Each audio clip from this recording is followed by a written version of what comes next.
Gaji pokok pegawai negeri sipil atau PNS atau aparatur sipil negara atau ASN pada 2021 dipastikan tidak akan berkurang alias penuh tanpa adanya potongan meskipun ada rencana pemerintah melakukan perombakan komponen gaji.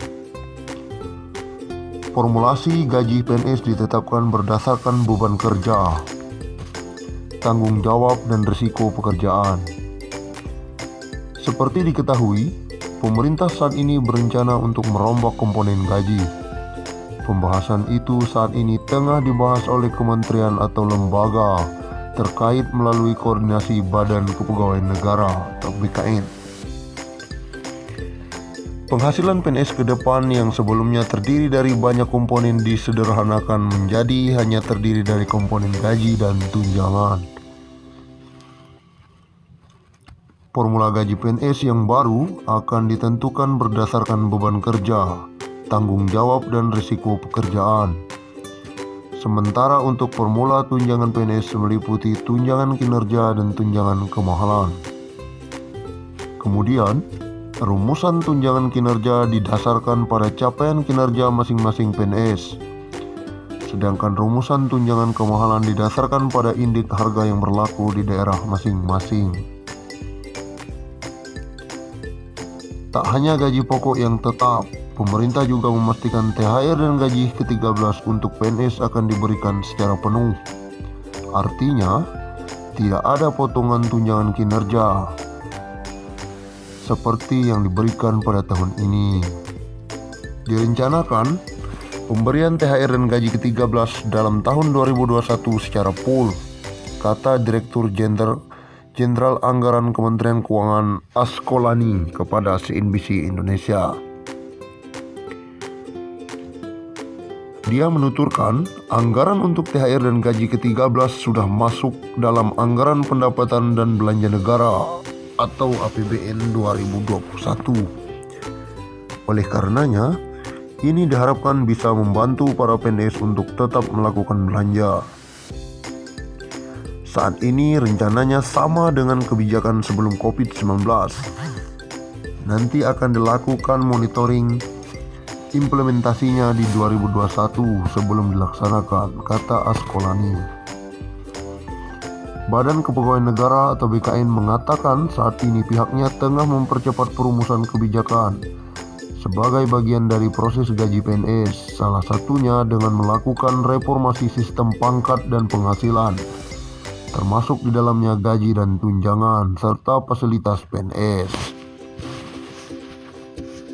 Apakah tahun depan berlaku? Ini masih dalam pembahasan sambil menunggu semua persyaratan terpenuhi.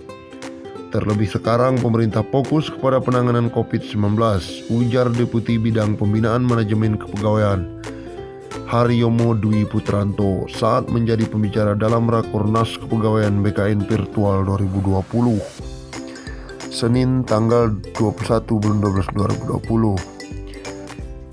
Aturan baru gaji PNS, kata Haryomo, akan berlaku bila semua instansi sudah melakukan 3 hal sesuai amanat peraturan pemerintah manajemen PNS. Pertama, seluruh instansi sudah melakukan penyusunan analisa jabatan sesuai perkembangan yang ada saat ini. Kedua, semua instansi sudah selesai melakukan evaluasi jabatan, sehingga untuk semua jabatan yang ada di instansi itu harus punya kelas jabatan. Ketiga, anggaran sudah disesuaikan dengan kemampuan keuangan negara. Haryomo mengatakan secara substansial, sistem penggajian PNS yang awal mulanya berbasis pangkat, golongan ruang, dan masa kerja menuju ke sistem berbasis harga jabatan atau job price didasarkan pada nilai jabatan atau job value.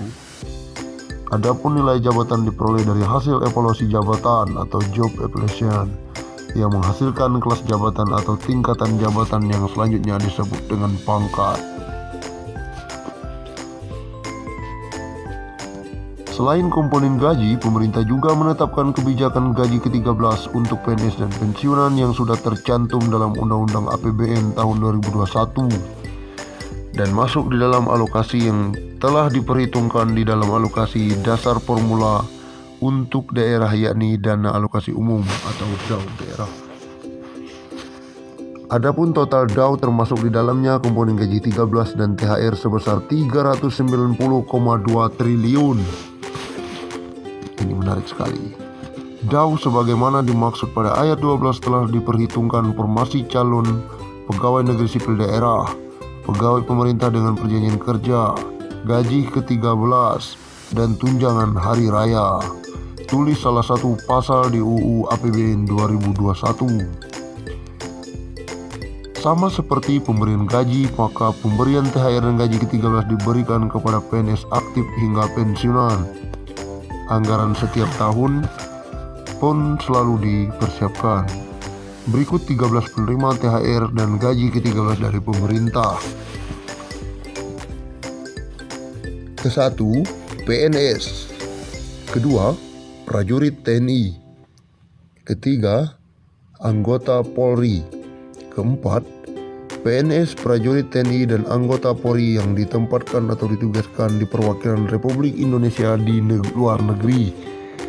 5. PNS, prajurit TNI, dan anggota Polri yang ditugaskan di luar instansi pemerintah, baik di dalam maupun luar negeri, yang gajinya dibayar oleh instansi induknya. 6. PNS, prajurit TNI, dan anggota Polri penerima uang tunggu. 7. Penerima gaji terusan dari PNS, prajurit TNI, atau anggota Polri yang meninggal dunia atau tewas. 8. Penerima gaji dari PNS, prajurit TNI, atau anggota Polri yang dinyatakan hilang. 9. Hakim dalam jabatan hakim madya muda ke bawah atau hakim dengan pangkat kolonel ke bawah di lingkungan Mahkamah Agung dan badan peradilan yang berada di bawahnya. 10. Penerima pensiun dan penerima tunjangan. 11. Pegawai non-pegawai negeri sipil pada LNS, LPP, dan BLU. 12. Pegawai lainnya yang diangkat oleh pejabat yang memiliki kewenangan sesuai dengan ketentuan peraturan perundang-undangan. Ke-13, calon PNS. Demikianlah berita yang sangat menarik untuk disimak untuk semua PNS atau ASN, P3K, dan pensiunan. Demikian informasi dari Edukasi Bersama hari ini. Tonton dan dengarkan berita penting ini. Selamat beraktivitas.